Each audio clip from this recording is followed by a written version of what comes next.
right, everybody. Good evening, and welcome to another episode of the Speak Your Truth with Mark Ross podcast.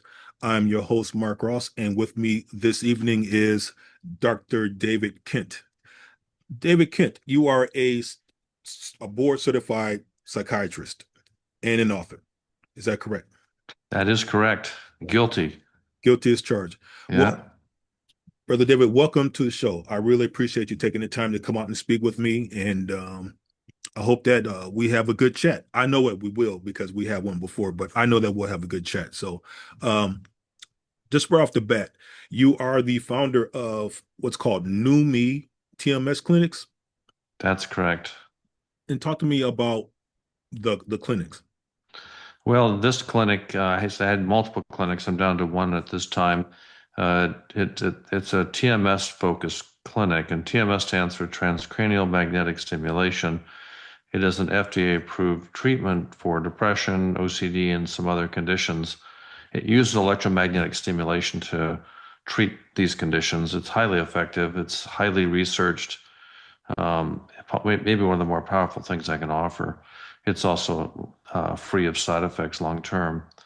So that's what that clinic is for. It's dedicated to TMS. I do other things in the clinic, but that's the main thing it does is provide that service. I've been doing it for about 10, 11 years.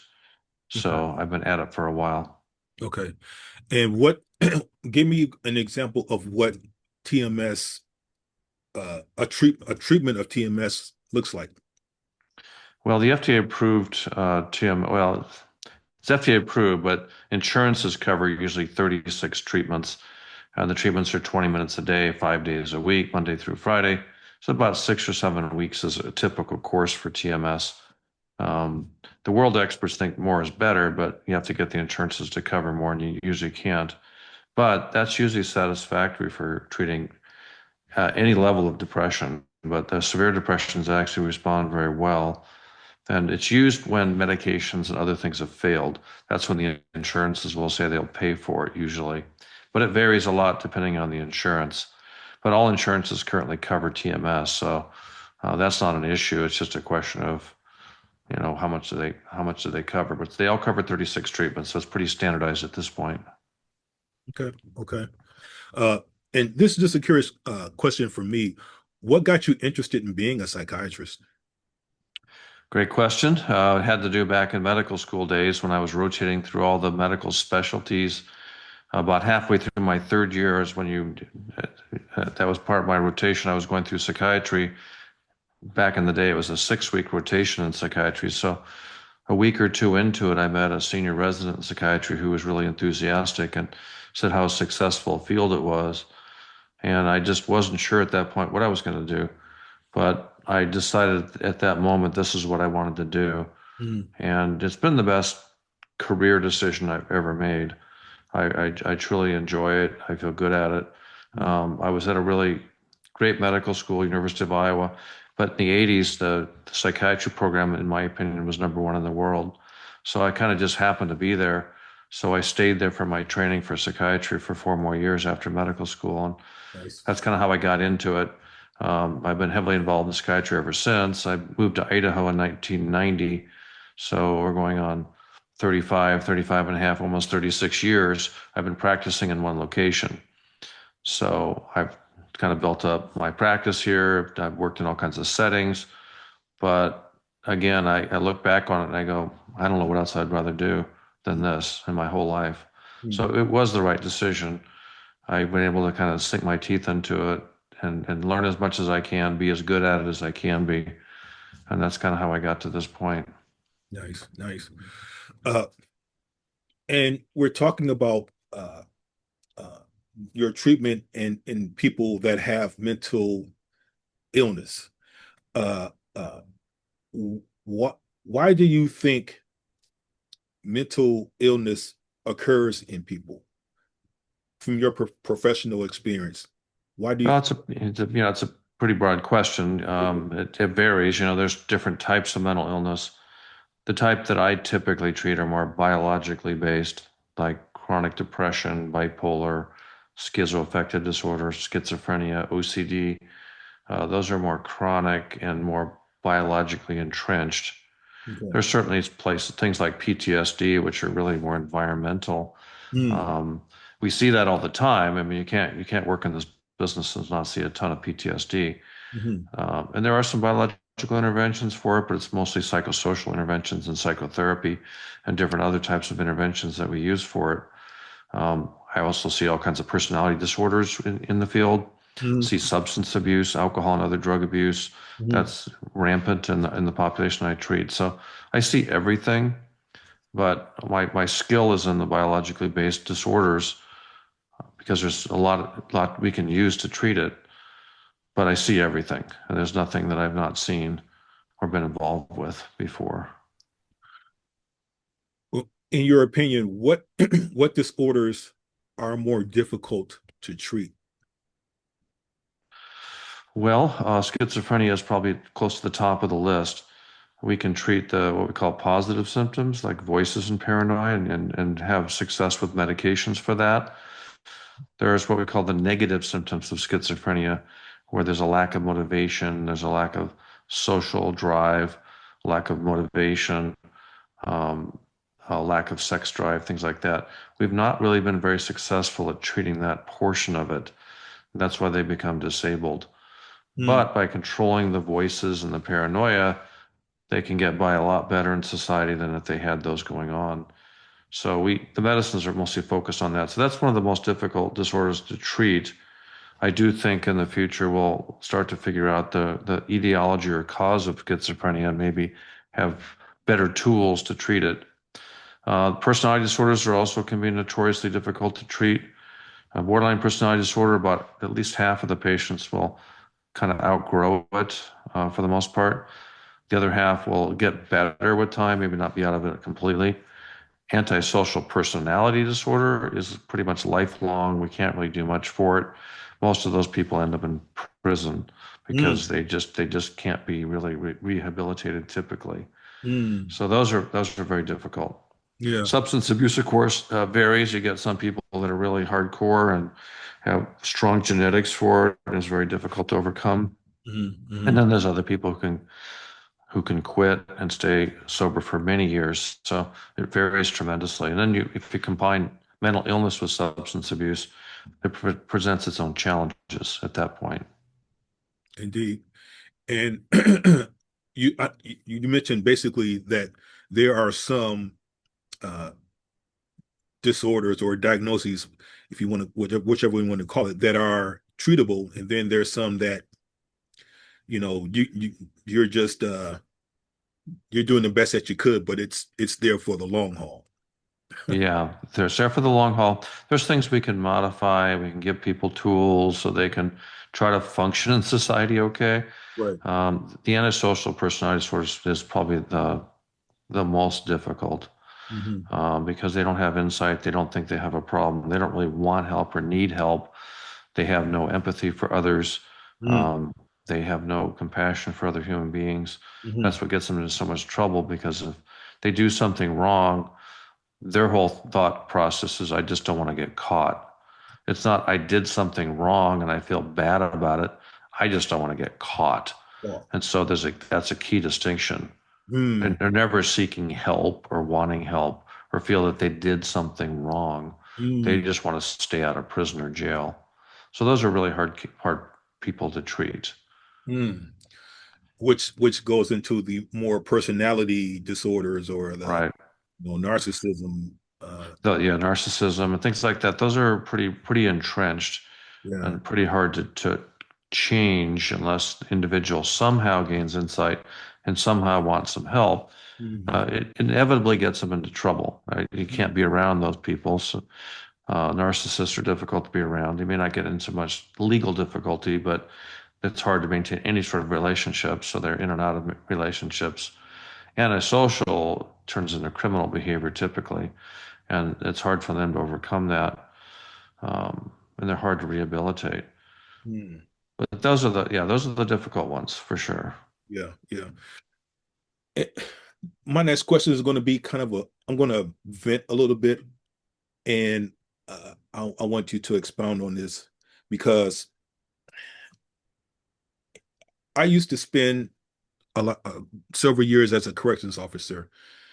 And during that time, Doctor, I've heard many people, uh, officers included, they will say, when when we have those tense moments with each other, meaning tense moments with inmates, inmates having tense situations with officers, I'll hear somebody say, man, don't mess with me. I'm crazy. I got issues. I'm crazy, right?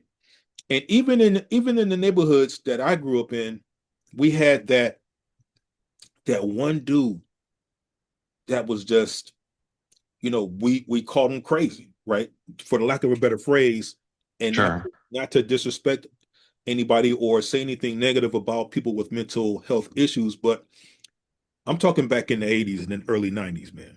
So I'm a little dated. Well, it still happens today, so you're not that dated. Okay. You're talking about the human condition, and it's hard for me to completely, say for sure what's going on, but usually when I hear something like that, there's probably definitely some mental illness going on that's probably untreated. I see it all the time. I do hospital work, so the hospitals are basically safety nets. So individuals like that usually end up in a hospital because they can't function. They get in trouble. Maybe they get in a fight. Maybe they break into a store. They do something stupid. They have poor judgment. They'll Mhm, get into the system eventually. And if mhm. they're mentally ill, they obviously need to go to a psychiatric facility. But there are many states that end up jailing the mentally ill, and you'll see them in prison. Yeah, You'll see them in county jails, yeah. things like that. I worked in the penitentiary here in Idaho for a year, part-time with my company. We had a contract.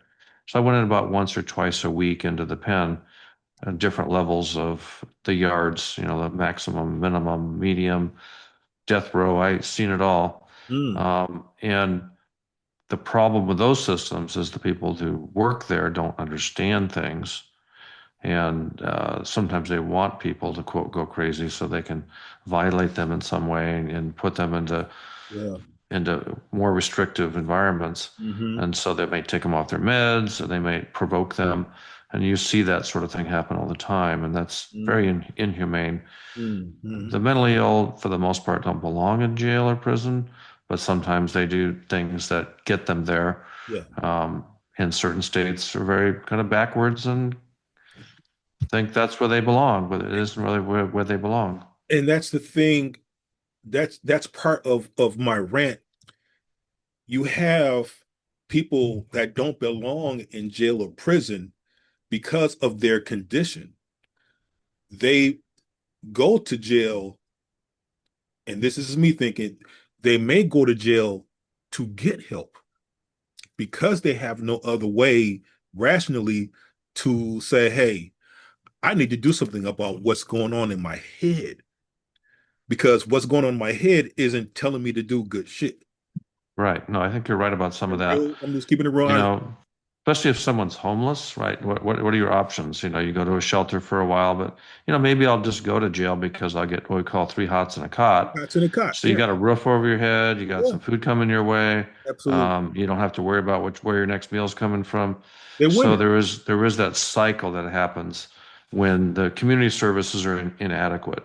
Hmm. They're inadequate. We're not taking care of people for their condition, but we're warehousing them in places they don't really benefit from, like jail or prison. Then they learn bad habits, they get abused, things get worse. It's just a vicious cycle. So there's lots of that goes on. Not everybody in prison is a sociopath. Right. There are plenty of people that are just mentally ill, Yeah. or they've had a bad turn in life. They were born into a very difficult situation. Mhm. It's not really a good idea to generalize about all human beings because everyone has different circumstances. And we often do that. We have these general statements, and it just really isn't unfair to do that. Every situation is fairly unique and different. Hmm. So I have the privilege of interviewing individuals every day. Hmm. I've done it for 40 years. If you average maybe 10 to 20 people a day for 40 years, you do the math, how many people that is. It's astronomical. Yeah. It's also highly confidential. So they can tell me, and they often do tell me everything about their life, abuse, even their legal issues and the crimes they've done or not, or the relationships or all the bad things that have happened in their life or the good things that have happened. I hear it all. Hmm. And so it gives me a different perspective than, say, some sort of, legislator or politician, people in other fields. They have a very limited scope of what they see, and they form kind of judgments that may not be very accurate. Hmm. Hmm. And also in that same vein, Doctor, I I would get the understanding from people's lamenting about having issues is, especially in neighborhoods that I grew up in, you know, people would say, "Man, don't mess with Larry. Larry got issues, bro. Larry crazy. He'll go there with you. Don't mess with Larry." Right. So that example to me is like endearment. Like it's okay, it's cool to be crazy because nobody's going to mess with you because they think you're crazy or you have a short fuse, right? And it doesn't necessarily make them a good fighter because they have a short fuse, right? I've encountered people who are real good with hands, Hmm. and they're not crazy. They just know how Yeah, to freaking fight. You don't sure, have sure. to be a good fighter. You Yeah, know? it takes more than just anger. Yeah, It takes some skill level and some judgment. yeah. I've been walking the halls of psych hospitals for 40 years, and some of those halls are locked. Oh, they're all locked. Some of them are more locked, and they're more, they're the patients who first come in who are psychotic or out of control, maybe screaming, yelling. I'm yet to get hurt because I understand the body language, I understand what they're saying, and I don't confront them directly and try to say, okay, you stop this right now. You can't do this. No, I might say, gosh, you're really upset. You're really struggling inside, aren't you? You're really angry. And by acknowledging whatever they're exhibiting, it gives them a chance to say, well, yeah, you'd be too if you were in my situation. But once they vent it out, you got to beat it out of your hand. And Mm, so that's just a skill. That's true of anything. If you have, a pet that's a little out of control and you kind of come around the back door and you find a way to kind of get their trust, and next thing you know, they're eating out of your hand. hmm. So there are things you can do besides taking things at face value. The people I deal with have mental illness typically, and they're often, if they're like that, they're usually psychotic. So you have to kind of come in the side door, the back door, unthreatening, non-threatening, use language that kind of lets them be acknowledged that they're really struggling. I'm sorry that you're going through this. That's very disarming without throwing a single punch, without having to engage in something that could be bad for everybody, right? It's just a bad outcome if you have to have a physical altercation over it. Hmm. So, that's just a skill you develop over time, Hmm. Hmm. like a people whisperer, so to speak. I like that. I like that phrase. Yeah, because we need those. We Yeah, need. yeah, we have way too much of this, and you see it in law enforcement, right? And I know they have a job to do and they have a tough job to do. I'm not downplaying how tough it is, but there are approaches and then there are approaches. There are ways to disarm people without pulling out your gun, without pulling out your baton, without pulling out your zapper, Hmm. without doing anything, just by sort of acknowledging somebody's feelings in the moment. Yes. Like, sir, you seem really upset. What's going on? That's very disarming from, you got to stop this right now or else. And Yeah. then all of a sudden it escalates into a confrontation, Mhm. someone getting handcuffed and injured, a bad scene, when it may be completely, most of the time it's unnecessary. Mm. So there's, Now, I can't say 100% it's unnecessary, but I'd say it's more unnecessary than not. mm, And mm. so, Now, the stuff in my book talks about the languages we use with each other, how we use language. oh, we're going Language. to get to this. We're going to get into that, We're baby, going to but get in but this. that's the kind of stuff I talk about is how to talk with each other and get better outcomes because of it. hmm get better results, hmm you know.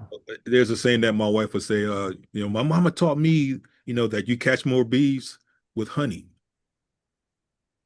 you know, and it's like, huh, yeah, you do. So it's like, and I often say it's not what you say, it's how you say it, right? If I want to get somebody's attention, I'm not going to be disrespectful to you. I'm going to talk to you like a grown man. I'm going to talk to you at your level. You understand what I'm saying? And I'm not Right. going to come across as demeaning, disrespectful, or smarter than you. It's not even about that. It's about diffusing a situation, which leads me to talk about police and police contact with people who have mental health issues. Uh, and you tapped on that a little bit, but I want to dig a little deeper with that because we've had issues throughout this country where police would come in and deal with situations that they're not equipped to deal with. Truth be told, doctor, I don't think, and this is me, it doesn't take a rocket scientist to figure out that this person that I'm looking at is having a mental crisis. It doesn't mean I'm going to take out my weapon and shoot this person in the name of defending myself because I don't know how to handle this person, Right. right? Right. It Yeah, makes for no sense sure. to me. Yeah, that happens way too much. We're quick to pull the trigger when we could be just by a few phrases, a few words, body language, completely diffuse it, completely diffuse it, and have a good outcome Hmm where they get the help they need. There's a trust that's built up in that very short moment. It's all about trust, right? We all base things on trust. Can we trust the person in front of me? hmm If I can, maybe I can go cooperate a lot better. Maybe I can trust this person to get me where I need to go because I know I'm hurting inside. I know I'm stressing inside. I don't know what to do about it, but this person may be one of the people I can trust. hmm hmm And hmm that's a skill that can be learned by anybody. Yeah. It's not just you're not just born with that. You learn a skill. You learn language, you learn how to talk, you learn how to diffuse. It usually is rather than confrontation, it's a question of acknowledgement. hmm hmm That you Absolutely. have to acknowledge that person wherever they're at. Like if it's anger, you say, "Well, you seem really angry," or if they're crying, you say, "You seem like you're really upset, crying or sad about something," and it gives them a chance to open up. And when they open up, they diffuse it themselves. It's self-diffusing. And hmm then you can get to the heart of the matter. You say, well, find out what's really going on and see if they need further help. hmm Do they need to go to a hospital? Do they not need to go to a hospital? But because there's a little bit of trust there, they might say some things that are important. Like, I just don't feel like living anymore. Okay, well, you seem like you're pretty unsafe right now. We got to get you somewhere safe, right? Instead of, I'm going to go ahead and put you in handcuffs and get you out of here because you're not safe. Well, you might have to do that, but you got to build up the trust first. You might hmm say, I kind of have a procedure. I have to kind of make sure you're secure and safe, and I don't want to do this, but I got to do it. And would you cooperate with me? And that's a whole lot different than just taking someone down with your knee and forcing the issue. Because then the next time they get ill, the next time this happens, what are they going to be? They're going to be afraid. They see a police officer coming their way, they're going to be terribly afraid and mistrustful.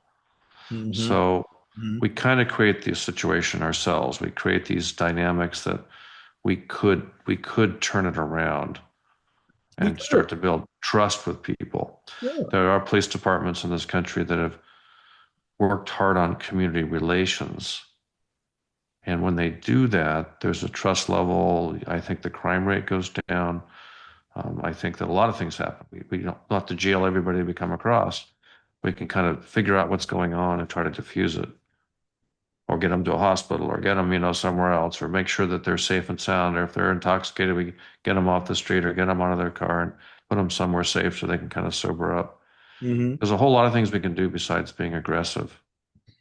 True. True. And again, like I said before, it's not what you say, it's how you say it. Yeah, it's everything. It's the words you use, how you say it, the body language. hmm Are you threatening? hmm Just have to think about a dog, right? Or a pet. If you come at a pet in an intimidating way, what's the dog going to do? It's going to defend itself. In itself, yeah. It has to, right? There's no other choice. You're not giving it a choice. But if you come at it kind of almost with not providing the necessary direct eye contact, maybe you let the dog sniff you, find out you're somebody safe, and before you know it, the dog's licking your hand, before you know the dog's on your lap, and all of a sudden it's an entirely different outcome than someone getting bit or injured, and then the dog's impounded. That's sort of like with humans. It's no different. We have the same limbic system as all mammals have the same limbic system. Really? So we all react the same. Mm. You threaten a mammal and they're using a coil to protect themselves, and they're going to hiss or growl or do whatever they do to defend themselves because that's a defense mechanism. Mhm. You corner a human and they have no choice but to do some kind of posturing or kind of positioning to try to protect themselves, right? They have no choice. Yeah. Yeah. So it definitely, all these things matter for sure. Mhm. Mhm. Doctor, let's talk about your book, Why Me? The Brain on Tilt.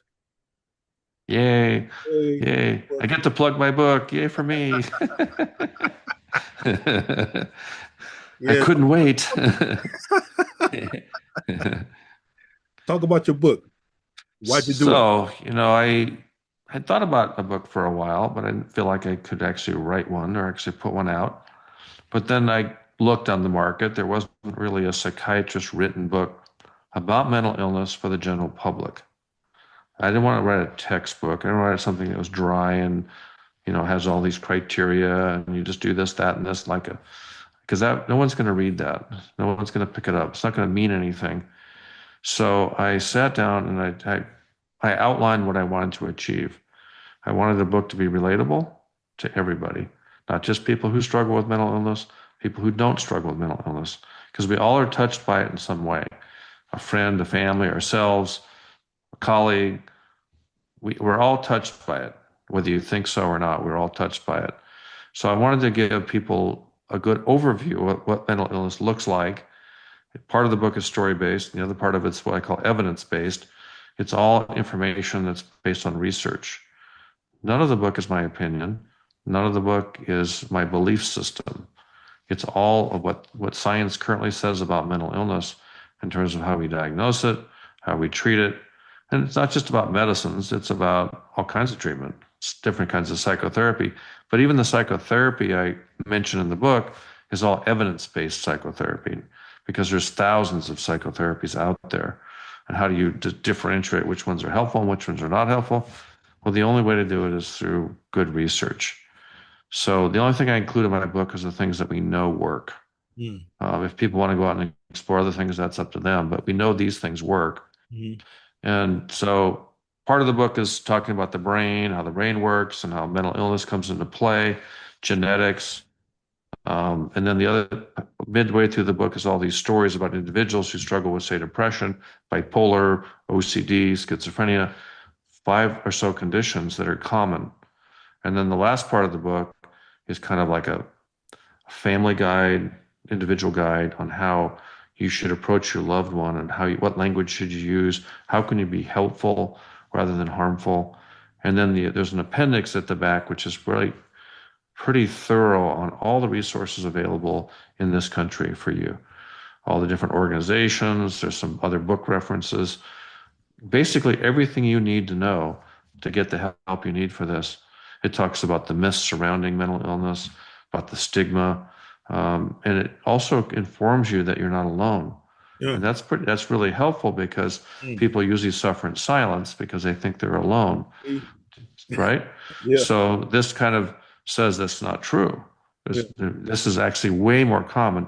50% of people will have at least one mental health episode in their lifetime. Hmm. 50%. Mm. So if you think it's a rare and unusual thing, you're wrong. It's actually more common than it is not. Mm. 50% of all people who go to a family doctor with physical complaints have depression Mm. or some mental illness. And Mm. so often it presents with physical issues, sleep issues, energy issues, things like that. But underneath the hood, it's more of a brain issue, is what it really is. So the book is really meant to enlighten people about themselves, about society, about what we face, and healthy ways to approach it. And I've had really good feedback from my patients, from their families. It was like they didn't know it. The other issue is I always assume everybody knows what I know, which isn't really true. Yeah. Nobody really knows what I know. It's Oh. they might have a few little tidbits, Mm. and that's why I would say I'm going to put this in a book Mm. because eventually I'm going to retire or I'm going to die, and I wanted to leave a legacy. So that was the other sort of aspect for my family as well as for society, because I haven't seen a psychiatrist written book since the 1990s like this one. So it's kind of overdue. Okay. Good. I want to read the back end of the book. I read the back end, and the first paragraph really caught me. Um, and I want you to expound on it when I'm done. So here goes. We live in a time of unprecedented mental health crisis. Rates of depression, anxiety, and suicide have climbed steadily over the past 2 decades. Young people report more mental health struggles than any previous generation. Stigma, however, remains stubbornly resistant. Many people still believe that having mental illness means being fundamentally broken or dangerous, that seeking treatment is a sign of weakness, or that recovery is unlikely. When I read that, that hit me in a lot of ways because, as you said earlier, people, basically they deny themselves of what's really going on with them. And I can attest to that because I suffered in silence. I denied to myself and my family for years that nothing was wrong with me. I'm just, just an ex-Marine being a Marine, drinking, living vicariously through, whatever means that he has to go through. And all the while, I'm crying inside. I'm crying. I'm screaming inside, and I screamed so much that I got tired of screaming. And, as I told you in our previous discussion that, I tried to take myself out because I got tired of suffering, but I was still too proud to speak out. So, That's the stigma that kind of leads to that because stigma provides some level of shame or some kind of like it's a weakness or it's a character flaw. mm, And people can reinforce it by simple comments like, well, if you just do this, you'll be fine, or just get over it, or just that. Those things are actually harmful because now, why would I go get help? Because it's a weakness, because I'm a weak person. And so we reinforce these things by the words we use, when in fact, these things are very treatable and it's okay to get help. It's part of what's going on in your brain. It's not your fault. And that's what the book keeps emphasizing is it gives people permission to be okay that you have this, not okay that you have it, but that you are not flawed. This is not a weakness. You didn't do something wrong. It had nothing to do with it. It's not your fault. And mm, I reference people in the book that are incredibly strong individuals: Winston Churchill, Abraham Lincoln, John F. Kennedy, not the current Kennedy, but and these, by anybody's measure, we would consider these some of the strongest people in history. Winston Churchill calls his depression the black dog, and it was just a dark thing for him. And he was one of the strongest people in World War II we know of. He was resolute in saving his country, and he stood on the roof of his house during the war. Every time they got bombed every night, he got out on the roof of his house and just defiantly stood there. Said, "You're mm, not taking us down." mm, So is he a weak person? Absolutely not. Did he struggle with mental illness? Absolutely. So these things I want to say are common. It's not a human flaw or weakness. Half the time they're genetic. And so it's not your fault that you're born with these genes. A lot of things are genetic that we can't control. So I think the book allows people permission to get help, mm, to talk about it, mm, and not feel ashamed about it or mm, feel shame about it. mm, In your case, right, you felt inside there was nowhere to go, nowhere to turn, no one around me to kind of say it's okay to get help. You were in this shell, Yeah. and your only other option was just to bail, right? To get out of this life, because Yeah. that was your only option. Yeah. And that's we call that hopelessness. Hopelessness is a big predictor of people trying to take their life because they don't see a way out.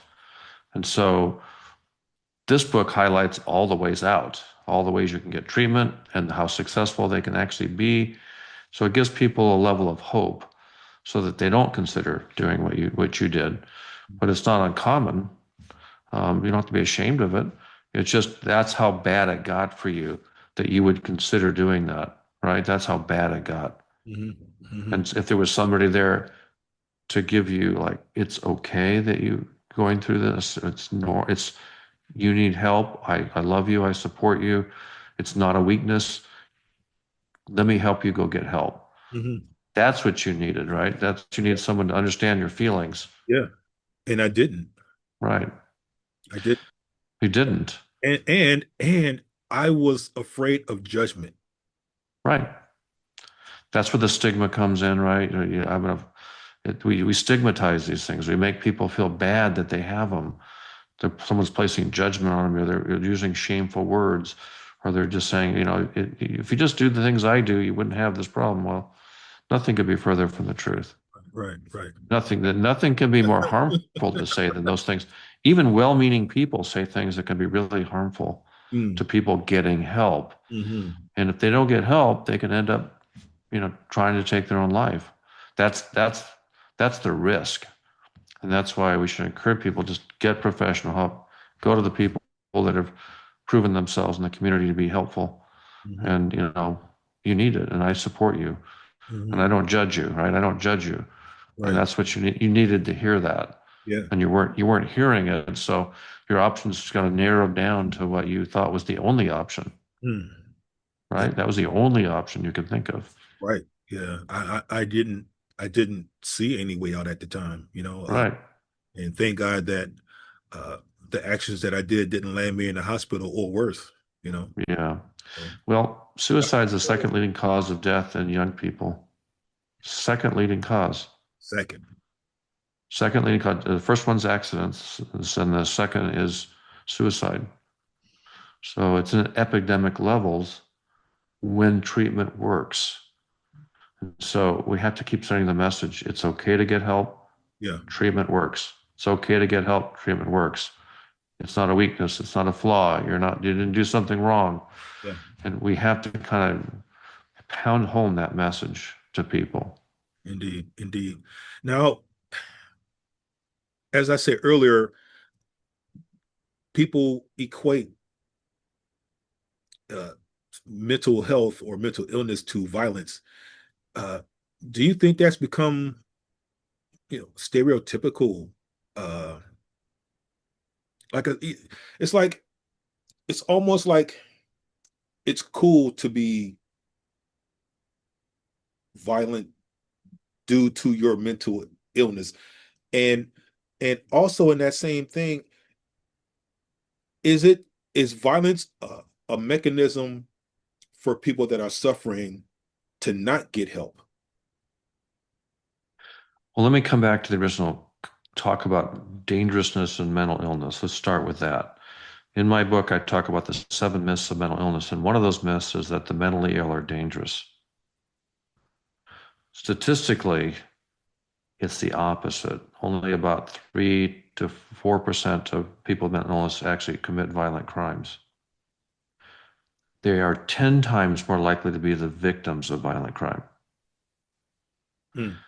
So we often hear, and this is why another reason I decided to write a book was I watch on news outlets where if there's a school shooting or there's some really terrible thing that happens, and they always say that must have been a crazy person. Well, yeah, what they did was terrible and heinous, and it was horrible. But let's not always jump to conclude that they were mentally ill. A lot of times when we do a deep dive, we find out that they were bullied at the school, or they were marginalized by their peers or their teachers. They were made fun of or whatever. Almost all the time, it's not a mental illness. Almost all the time. Hmm. And yet we stereotypically say they are, or we say words that makes them sound like they are. Because, why would someone do something like that? It is terrible. but there are reasons why people do things like that. So statistically, the mentally ill are actually safer than the general population in terms of violence and dangerousness. Mhm. Do mentally ill sometimes do dangerous things? Sure, but just not at the rate of everybody else. And so that's a myth that needs to be addressed. And that's what I also talk about, the 7 myths of mental illness. And that's one of those myths. Mm. Okay. Okay. Thank you for that. Now, you come from, maybe a place that, there was maybe a little more danger, a little more aggressiveness possibly, and you kind of around things. So you were just trying to sort out what the hell's going on with all this, Mm. right? Some of these maybe were mentally ill, but a lot of times they're more bark than bite. Um, and they can easily be turned around with the right language. Mm. Well, back. Unless they have antisocial personality disorder or sociopathy, Yeah. that's a different beast. Yeah. Yeah. And that's not a treatable mental illness. It's more of a personality disorder, really. Mm. I don't lump them in the same category as, say, someone who's schizophrenic or bipolar. Yeah. It's a whole different ballgame. Because even before I went to the Marines, I met some people who, I guess for the lack of a better phrase, they didn't give a damn. They did not give a damn about consequences. They didn't give a damn about how their mother felt, you know, dad felt. They did not give one damn about what anybody. That's, I would guess, just not knowing them, but what you tell me, they're probably antisocial personality disorder Listen, because they have no moral compass. They have no uh, empathy for another human being or an no, animal, no, zero. And zero. their natural history is they typically end up in jail or prison Oh, because absolutely. they don't care. They do things and they do crimes that can be quite bad and aggressive. Um,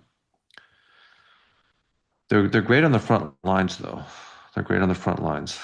Yeah, yeah, Point them at the enemy, and then they'll go wild. yeah, And maybe back in the days when we had hand-to-hand, swords and shields, and yeah. maybe they got Take them self-selected to off. go on Yeah, the front lines. yeah, You guys have at it, okay? yeah. Just hey, free will. Free will. Let it go. Let it go. Yeah, And and they that's a hard and thing I for promise they society to will come back. understand that there are people born with these personality traits where they have no empathy. And they say, well, maybe we can just teach them that. They can't be taught. No, They can't be taught. no, man, no. I mean, and these were. I'm talking like I was my high school years. So you're talking like 15 to 17 years old at the time, and I met people who were then, you know, they displayed all the qualities that you mentioned, all of them, and those were the people that most people steered away from. Like, Well, they're probably either dead or in prison, one of the two. bro, man, That would be my prediction. good man, and I'm just so thankful for me that I was steered away from all that. Even though I dealt with my own demons, and I still, I'm not totally out of the woods, but I'm way better than what I was, doctor. Yeah, I Way can better. sense that. I can sense that. I can tell someone who's got the right attitude and heart and everything. You've got all that. So you got a lot going for you. Yeah. Just got to keep working through some of those other things, those little demons that are still hanging around. Mhm. But you got life in front of you. You're young and healthy, and Yeah. you need to kind of figure out what your mission is. And maybe this is part of it, right? Sharing This is why stories that you can help other people with. this is why I'm doing what I'm doing, doctor. This is Yeah, I why see I'm doing that. what I'm doing. That's your mission. Yes, sir. Yes, sir. That's your calling. Yeah, I appreciate that. Also in your book, you mentioned that some of your children struggle with mental illness. Is that right? Correct. Yeah. Correct. Talk about that, if you don't mind.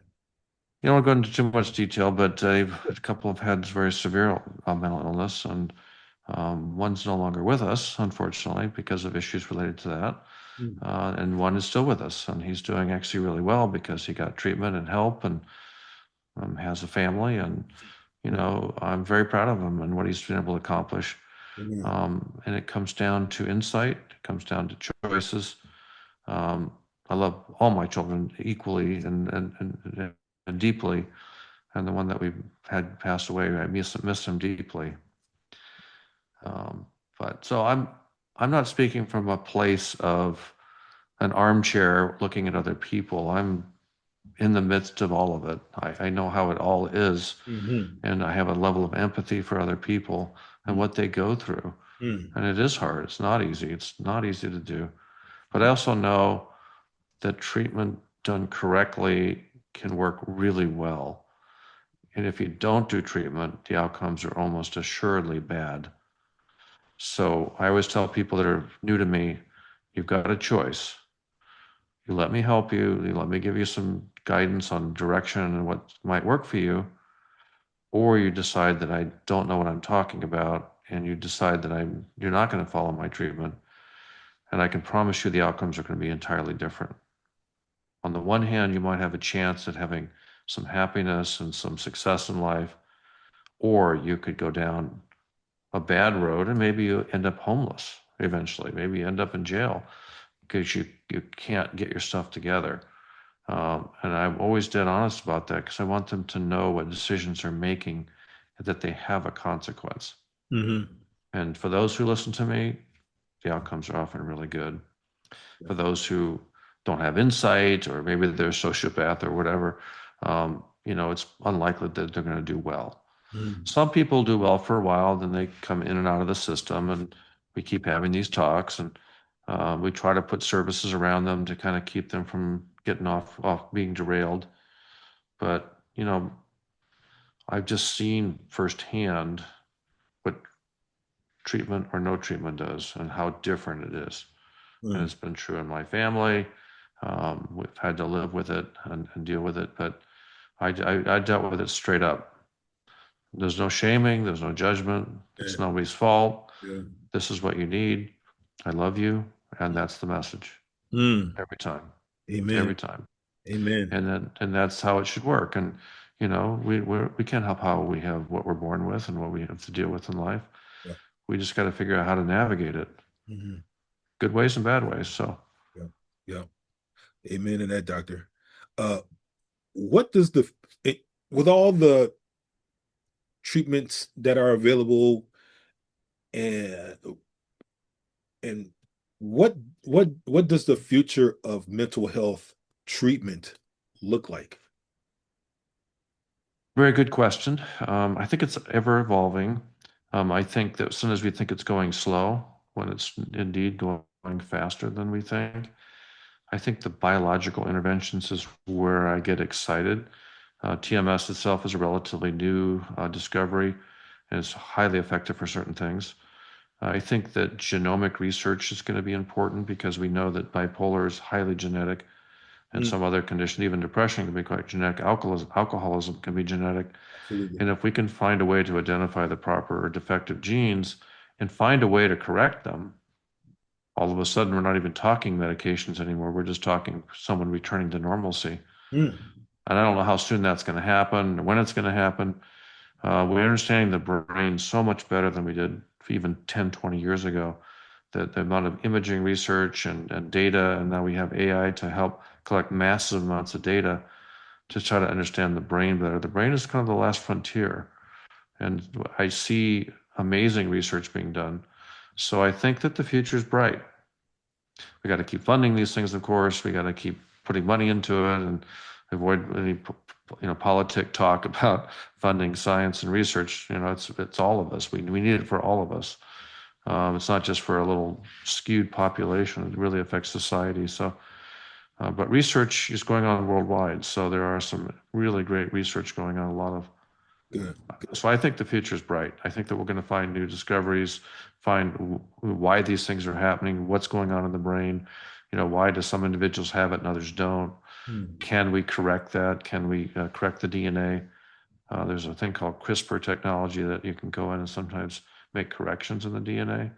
And I'm not saying that's just around the corner for humans, but I think that we're already starting to see it used for some conditions that are really egregious, mhm. where it's worth a try, because without training it's really bad. Yeah. So sometimes we start with the more egregious cases and see how they go. Wow. Well, I hope that things continue to go in a positive way because we need all the help we can get, you know, and not saying that, nothing's been accomplished. We are accomplishing good things and doing good work. We just need more of it. Yeah, you got to put it in the time perspective too. The last 100 years we made tremendous progress from the dark ages where we just chained up people to the wall, put them in ice baths. That was our treatment for mental illness to what we have now. Now we have brain stimulation and all kinds of pharmaceuticals that can be really helpful, different kinds of psychotherapy and community interventions. We've come a long, long, long ways from 100 years ago. So what's the next 100 years have for us? I don't know, but I do think it's exciting as long as we don't blow ourselves up in the meantime. As long as we can stay safe and we can stay in harmony with each other, Yeah. I do think the future's it will accelerate. The research will accelerate because we have these tools now like AI to really look at large databases and make sense of it. Mhm. Dr. Kent, how can people contact you? Well, I mean, go to my book website. First of all, it's davidkentauthor.com, and you'll post it on your site here. Yes. At the very bottom of that, there's a email. You can contact me through email. I'm in Boise, so most of the people hearing this may be all over the place. You can do that. My book has a buy now link. There's three versions: paperback, like you have, Kindle version, and then there's an audio version. So I've got it really for anybody who wants to hear or read it. I have a website, New Me TMS Clinics or New Me TMS, that kind of showcases my clinic in Boise. And there's contact stuff in there, but that's mostly if you want to be a patient in Boise. But I'm at the twilight of my career, so I'm not taking on a ton of new patients, but I'm trying to be kind of the face and voice of mental illness right now. Got to leave a little legacy going behind me. Indeed. Well, you're doing a good work, sir. I I can. appreciate it. And you are too, okay? You're doing something good, right? You're doing something productive and reasonable with your life. You're kind of giving back and not just sitting there in an armchair and doing nothing, right? Exactly. You're doing something, Doing something. and that makes you feel like you got a purpose. Yeah. Yeah. Yeah. And I love what I do. I know, I can tell. I love You're what good at it. and I just want to keep doing it, No until, reason you until can't, I get that email or a call saying, hey, man, you saved my life. right? There will be that. One of these shows will hit somebody between the eyes and Yeah. they'll go get the help they need, and they go, it's because of your show. This Yeah. happened. Yeah. Even if you helped one person, it'd be worth it. Exactly. I agree It'd be with you. worth it. I believe it. 100%. Ladies and Okay. gentlemen, get the book, Why Me? The Brain on Tilt by Dr. David Kent. So far, so good, Doctor. All right. Thank you. You read the whole thing, and if you can email me or something, give me your opinion. Give me an honest opinion. Oh, absolutely. I, yeah, Absolutely. I always want an honest opinion. All right. It was great to meet with you, and I hope this goes well for you. Yes, sir. Yes, sir. And ladies and gentlemen, as always, uh, this has been another episode of the Speak Your Truth with Mark Ross podcast. Thank you guys for taking the time out to listen to us. And as I always say, it's okay to not be okay. Just do something about it. That being said, ladies and gentlemen, have a good night.